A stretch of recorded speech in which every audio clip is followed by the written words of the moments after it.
রায় মৃত্যুদণ্ড, শেখ হাসিনার মৃত্যুদণ্ড, আসাদুজ্জামান খান কামালের মৃত্যুদণ্ড, আরেকজনের আরেকটু কম সাজা 5 বছরের আইজিপি। আপনি যদি একটু বলতেন। হ্যাঁ, আমাকে মৃত্যুদণ্ড দিয়েছে, আমি পরোয়া করি না। আমি বাংলাদেশে ইনশাল্লাহ আসবই, অবশ্যই আমি আসবো। আর তাদের মৃত্যুদণ্ড, তাদের ফাঁসি দড়ি কত শক্ত বা কত বুলেট আছে সেটা নিশ্চয়ই যাচাই করব। নিজের প্রতিষ্ঠিত আদালত মানে সেই আন্তর্জাতিক অপরাধ ট্রাইব্যুনাল এর রায়েই মৃত্যুদণ্ড পেয়েছেন সাবেক প্রধানমন্ত্রী শেখ হাসিনা। জুলাই গণ অভ্যুত্থানের সময় সংঘটিত মানবতা বিরোধী অপরাধের মামলায় পেয়েছেন সর্বোচ্চ সাজা। তবে এই মুহূর্তে ভারতে থাকার কারণে তাকে এর মুখোমুখি হতে হচ্ছে না। শেখ হাসিনাকে ফেরানোর ক্ষেত্রে অন্তর্বর্তীকালীন সরকার কি উদ্যোগ নিচ্ছে এবং এই মৃত্যুদণ্ড, এই রায়, এর রাজনৈতিক কনসিকুয়েন্স নিয়ে আমরা কথা বলার জন্য আজ আমাদের সঙ্গে পেয়েছি সাবেক প্রধানমন্ত্রী শেখ হাসিনা। আপনি আমাদের ধন্যবাদ এবং কৃতজ্ঞতা এবং শুভেচ্ছা জানবেন। আমাদের সাথে আরো থাকছে জামায়াত ইসলামের আমির ডক্টর শফিকুর রহমান। আপনি আমাদের ধন্যবাদ এবং কৃতজ্ঞতা এবং শুভেচ্ছা জানবেন। আপনার কাছে জানতে চাইবো যে আমরা দেখেছি যে রায় মৃত্যুদণ্ড, শেখ হাসিনার মৃত্যুদণ্ড, আসাদুজ্জামান খান কামালের মৃত্যুদণ্ড, আরেকজনের আরেকটু কম সাজা 5 বছরের আইজিপি। আপনি যদি একটু বলতেন। হ্যাঁ, আমাকে মৃত্যুদণ্ড দিয়েছে, আমি পরোয়া করি না। আমি বাংলাদেশে ইনশাল্লাহ আসবই, অবশ্যই আমি আসবো। আর তাদের মৃত্যুদণ্ড, তাদের ফাঁসি দড়ি কত শক্ত বা কত বুলেট আছে সেটা নিশ্চয়ই যাচাই করব। ঘটনাচক্রে আমাকে দেশ ছেড়ে আসতে হয়েছে, সেটা আমি জানতাম না যে আমি দেশ ছেড়ে আসতে। আমি জানি আমি টুঙ্গিপাড়া যাচ্ছি। যাও, এটা হয়তো আল্লাহর ইচ্ছা ছিল কোনো না কোনোভাবে, যে এত কষ্ট যাদের জন্য করলাম তারাই চাইলো না যে আমি থাকি। তো কাদের জন্য করলাম? আমি জানি আমাকে মৃত্যুদণ্ড দেওয়া হয়েছে। আমাদের নেতাকর্মী অনেকের খুব মন খারাপ। আমি একটা কথা বলবো যে মন খারাপ করার কিছু নেই, রাজনীতিতে এরকম সময় আসে। আর ওরা কারা যে মৃত্যুদণ্ড দেয়? ওরা তো অবৈধভাবে ক্ষমতা দখলকারী। একটা কথা মনে রাখতে হবে, যেটা বাস্তব, সেটা হলো যারা অবৈধভাবে সন্ত্রাসী, জঙ্গি এবং খুনি এদেরকে সঙ্গে নিয়ে যারা ক্ষমতা দখল করে, অর্থাৎ সন্ত্রাসের উপর নির্ভরশীল হয়ে যারা ক্ষমতা দখল করে, এরা কিন্তু সবসময় নিজেরাই ভীত থাকে। কিন্তু তারা অন্যকে ভয় দিয়ে, মানে বলতে গেলে ভয়ের রাজত্ব কায়েম করে, একটা ভীত সন্ত্রস্ত অবস্থা সৃষ্টি করে তারা তাদের ক্ষমতাকে ধরে রাখার চেষ্টা করে। কারণ তারা মনে করে তাদের যেহেতু জনসমর্থন নাই, একটা চক্রান্তের মধ্য দিয়ে আসে, ষড়যন্ত্র করে আসে, অবৈধ অর্থ মিলিয়ে আসে, সে কারণেই এরা একটা ভীতিকর পরিস্থিতির সৃষ্টি করে। কারণ এদের মনের ভিতরে ভয় থাকে, দুর্বলতা থাকে, সেই জন্য বাইরে সেটা ওইভাবেই প্রকাশ করে যে তারা সকলের উপর একটা মানে ভয়ভীতি দিয়ে তারপর তারা ক্ষমতাকে মনে করে যে এটাই টিকে থাকার একমাত্র উপায়। আর ক্ষমতার মসনদ টিকে রাখার জন্য তারা এই অবস্থাটা সৃষ্টি করে। এই ক্ষমতার মসনদ যেটা দখল করলো, ওটা ধরে রাখার জন্য কোনো জনগণের সমর্থন না, জনগণের ভালোবাসা না, জনগণের আস্থা না, বিশ্বাস না, একটা ভীতিকর পরিস্থিতি। আর এই ভয় ভীতিটা যতদিন পর্যন্ত সাগরে না কাটিয়ে উঠতে পারবে ততদিন এরকম মর্মে মরে থাকতে হবে। হ্যাঁ, আমাকে মৃত্যুদণ্ড দিয়েছে, আমি পরোয়া করি না। আমি বাংলাদেশে ইনশাল্লাহ আসবই, অবশ্যই আমি আসবো। আর তাদের মৃত্যুদণ্ড, তাদের ফাঁসি দড়ি কত শক্ত বা কত বুলেট আছে সেটা নিশ্চয়ই যাচাই করব। ঘটনাচক্রে আমাকে দেশ ছেড়ে আসতে হয়েছে, সেটা আমি জানতাম না যে আমি দেশ ছেড়ে আসতে। আমি জানি আমি টুঙ্গিপাড়া যাচ্ছি। যাও, এটা হয়তো আল্লাহর ইচ্ছা ছিল কোনো না কোনোভাবে। কারণ আমি একটা জিনিস আমি সবসময় দেখি, বাংলাদেশে আমি যখন ফিরে আসি অনেকেই খুব শঙ্কিত ছিল যে দেশে আমার মা, বাবা, ভাই, ছোট্ট রাসেলকে পর্যন্ত ছাড়ে নাই, তাকেও হত্যা করেছে। সেই দেশে আমি ফিরে আসব, সেখানে যুদ্ধাপরাধীরা, আমার বাবার হত্যাকারীরা ইন্ডেমনিটি দেওয়া হয়েছে, তারা এখন দেশে বিদেশে চাকরি, তারা খুব রমরম অবস্থায় থাকে। ওই অবস্থায় আমি যে আসব, অনেক বাধা ছিল, অনেকের মনে দ্বিধা ছিল। আমি কিন্তু ফিরে এসেছিলাম। আর আসার পর থেকে কিন্তু একটা পর একটা সমস্যা আমার উপরে যাচ্ছে। আমি 81 সালে ফিরে আসলাম, 83 সালে বন্দী হলাম, এমনকি আমাকে ডিজিএফআইয়ের অফিসে নিয়ে গেল ইন্টারোগেশনের জন্য। এরপরে আবার 85 সালে, আর যখন যেখানে গেছি সেখানে তো মানে একবার আক্রান্ত হয়েছি, এ তো কতবার। কিন্তু হ্যাঁ, আমি বেঁচে গেছি, আমি বারবার বেঁচে গেছি। জানি না, এখানে আমি বলবো আল্লাহ রাব্বুল আলামিন আমাকে বাঁচিয়ে রেখেছেন। কারণ আমার হাতেই আমার বাবা, মা, ভাই, তাদের হত্যাকারীদের বিচার হবে। আমার হাতেই এই যুদ্ধাপরাধীদের বিচার হবে। আমার হাতেই বাংলাদেশ দারিদ্র্যমুক্ত হবে, উন্নত হবে, সমৃদ্ধশালী হবে। চিফ প্রসিকিউটর যে কথাগুলি বলল, আমি আগুন দিয়েছি, আমি মেট্রো রেল বিটিভি সব ভবনে নাকি আমি আগুন দিয়েছি, অথচ তাদের লোকরা নিজেরা যেখানে স্বীকার করছে, অপরাধীরা নিজেরাই স্বীকার করছে, আর অপরাধী বলেই তো ইউনূস তাদেরকে দায় মুক্তি দিল। কিন্তু মামলা আমাদের আওয়ামী লীগের সকল নেতাকর্মীর বিরুদ্ধে, বলে দিল 1400 লোক হত্যা হয়েছে। তা আওয়ামী লীগের তো আমার মনে হয় প্রায় 8-10 হাজার লোক, আমরা তাদের কোনো খবরই জানি না, কত মানুষকে মেরে গুম করে ফেলেছে। 1 মাসের মধ্যে প্রায় 300-400 হত্যাকাণ্ড ঘটেছে। এই হত্যাকাণ্ড কারা ঘটাচ্ছে? এটা তো ইউনূসের পেটোয়া বাহিনী, তারাই তো এই হত্যাকাণ্ড ঘটাচ্ছে একের পর এক। আজকে ইন্টারন্যাশনাল ক্রিমিনাল কোর্ট 1973 সালে সেটা করা হয়েছিল যুদ্ধ অপরাধীদের বিচারের জন্য, বেআইনিভাবে সংশোধন করে করে সেখানে আমাদের বিচার হবে, আবার পার্টি হিসেবে বিচার হবে, কারণ দেশে প্রচলিত আইন তো আছে। তবে হ্যাঁ, একটা জিনিস ইউনূস ম্যাজিক দেখালো যে মাত্র 20 দিনের হিয়ারিংয়ের পরই দেখা গেল জজ সাহেব 450 পাতার জাজমেন্ট লিখে ফেলে দিল। চমৎকার দেখালো আর কি সব কিছুতেই। আজকে যা সকলের কাছে প্রশ্নবিদ্ধ, অর্থাৎ অবৈধ সরকারের সকল সিদ্ধান্তই অবৈধ। আমি সমস্ত আহত পরিবারকে চিকিৎসা দিয়ে, আহত যারা ছিল সকলকে চিকিৎসা আমি দিয়েছি, কিন্তু 5 তারিখে আমি আসার পর তারা কি পরবর্তীতে চিকিৎসা পেয়েছে? পায়নি। 34 জনের মতো সেই সময় শহীদ হয়েছিল, আমি তাদেরকে গণভবনে ডেকে নিয়ে আসে তাদের সান্ত্বনা দিয়েছি। আমি জুডিশিয়াল ইনকোয়ারি কমিশন গঠন করে দিয়েছি তদন্ত করবার জন্য। ইউনূস যদি হত্যাকাণ্ডগুলি না ঘটিয়ে থাকে তাহলে এই তদন্ত কেন বন্ধ করলো সে? জুডিশিয়াল ইনকোয়ারি কমিটিকে তদন্ত করতে দিল না। এমনকি ব্রিগেডিয়ার সাখাওয়াত সাহেব স্বরাষ্ট্র মন্ত্রণালয়ের দায়িত্বে যখন বললেন যে সিভিলিয়ানদের কাছে অস্ত্র চলে গেছে, 7.62 বুলেট কোথা থেকে আসলো, এটা আমাদের ভালোভাবে তদন্ত করে বের করতে হবে, এটা শুনেই ইউনূস ঘাবড়ে গেল, অমনি তাকে সরিয়ে দিল। তার কারণ কি? এই অবৈধ অস্ত্র ইউনূসেরই সাপ্লাই, সেই ব্যবহার করেছে, সেই হত্যা করেছে। এই হত্যার জন্য দায়ী ডক্টর মোহাম্মদ ইউনূস এবং তার ওই এখন যারা এনসিপি হয়েছে, সেই সাথে জামাত, বিএনপি, শিবির, তারা। আমি একটু জানতে চাইবো যে 32 নম্বর ধানমন্ডি 32 নম্বর যেটা বঙ্গবন্ধুর বাড়ি ছিল, সেটি ভাঙচুর এর আগে যখন হয়েছে সরকার সেটি ঠেকানোর কোনো রকম চেষ্টা দেয়নি। অনেক সরকারের শীর্ষ কর্মকর্তাকে জনরোষ বলেছিলেন। গতকাল ঠিক না, আমার জন্য গতকাল মানে আসলে 17 তারিখ, সেইটা রক্ষা করার ব্যাপারে এত সিরিয়াস এবার আমরা সরকারকে কেন দেখলাম? এতে কি সরকারের অবস্থানে পরিবর্তন হয়েছে নাকি না আসলে কোনটা? 32 নম্বর ভাঙতে চেয়েছে জনগণ, ভাঙতেই তো দেওয়া উচিত ছিল এর আগের বারের কথা স্মরণ করে আর কি। বাংলাদেশ একটা ক্রান্তি লগ্নের মধ্য দিয়ে চলছে। বাংলাদেশকে নিয়ে যেন একটা ধ্বংসের খেলা শুরু হয়েছে। বাংলাদেশের আজকে চরমভাবে ধ্বংস করে আজ একটা জঙ্গি সন্ত্রাসীদের দেশ হিসেবে পরিণত করা হয়েছে। এই ছোট বাড়িটা, যে বাড়িটা আমার মা অনেক কষ্ট করে প্রতিটি ইট নিজের হাতে গেড়ে তিনি এই বাড়িটা গড়ে তুলেছিলেন, ওই বাড়িতেই 15ই আগস্ট আমার বাবা জাতিপিতা বঙ্গবন্ধু শেখ মুজিবকে হত্যা করা হয়। আমার মা বেগম ফজিলাতুন্নেসা মুজিবকে হত্যা করে। আমার 3 ভাই, সকলে আমার ছোট। মুক্তিযোদ্ধা ক্যাপ্টেন শেখ কামাল, মুক্তিযোদ্ধা লেফটেন্যান্ট শেখ জামাল এবং ছোট রাসেল, যার বয়স ছিল মাত্র 10 বছর, তাদেরকে কেউ নির্মমভাবে হত্যা করে। কামাল জামালের নবপরিণীতা বধূ সুলতানা এবং রোজি জামালকে হত্যা করে। আমার একমাত্র চাচা শেখ আবু নাসের, তিনিও মুক্তিযোদ্ধা, পঙ্গু ছিলেন, ঘাতকের নির্মম বুলেটের আঘাতে তিনিও জীবন হারান।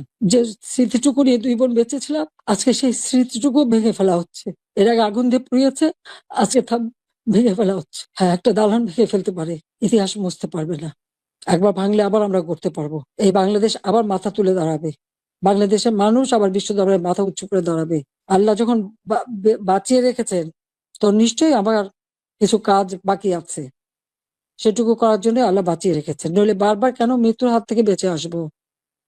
মানুষের দোয়া, উপরে আল্লাহ রাব্বুল আলামিন ওই গ্রেনেড হামলা, গুলি, বোমা সব জায়গা থেকে তো আমাকে রক্ষা করে নিয়ে এসেছেন। এবারেও তো সেই একই অবস্থা। এবারে তো একটাই লক্ষ্য ছিল, তার মেটিকুলাস ডিজাইনই ছিল ইউনূস সাহেবের আমাকে 2 বোনকে হত্যা করা। তারপরেও কিভাবে আল্লাহ আমাদেরকে রক্ষা করেছেন। কাজেই আবার বাংলাদেশ ফিরে আসবে, মুক্তিযুদ্ধের চেতনা গড়ে উঠবে, শহীদের রক্ত কখনো বৃথা যেতে পারে না, এটাই আমার কথা। আমাদের মুক্তিযুদ্ধের ইতিহাস আমাদের গৌরবের ইতিহাস, আমাদের বিজয়ের ইতিহাস। এই ইতিহাসকে মুছে ফেলতে পারবে না। আমি জানি এটা মুছে ফেলার চেষ্টা হচ্ছে, সংবিধানকে ধ্বংস করা, জাতীয় পতাকা ধ্বংস করা, অনেক চেষ্টাই করা হয়েছে। কিন্তু লাখো শহীদের রক্তের বিনিময়ে যে পতাকা পেয়েছি, যে সংবিধান পেয়েছি, যে স্বাধীনতা পেয়েছি, তা ওই কয়েকজন বুলডোজার দিয়ে ভেঙে গুড়িয়ে দেবে এ শক্তি তাদের হয়নি এখনো। এটা তাদের দুর্বলতার প্রকাশ। তারা একটা দালান ভাঙতে পারে, কিন্তু ইতিহাসকে তারা ধ্বংস করতে পারে না। ইতিহাস কিন্তু তার প্রতিশোধ নেয়, এটাও তাদের মনে রাখতে হবে। একবার মুছে ফেলা হয়েছিল 75-এর পর, এরপর আবার এখন শুরু। যারা এটা করছে তারা তাদের হীনমন্যতার পরিচয় দিচ্ছে। যারা এটা করছে তারা তাদের হীনমন্যতার পরিচয় দিচ্ছে, পরিচয় দিচ্ছে। এই ক্ষেত্রে আমি শুধু একটা লাইন করে একটু বোঝার জন্য, যে মানে আওয়ামী লীগ নিষিদ্ধ করা হয় নাই, আওয়ামী লীগের কার্যক্রম নিষিদ্ধ করা হয়েছে, দুইটার মধ্যে তফাৎ কি আসলে? মানে তারা মানে কি করতে পারবে আর কি করতে পারবে না, মানে একজন আওয়ামী লীগ কি করতে পারবে এখন?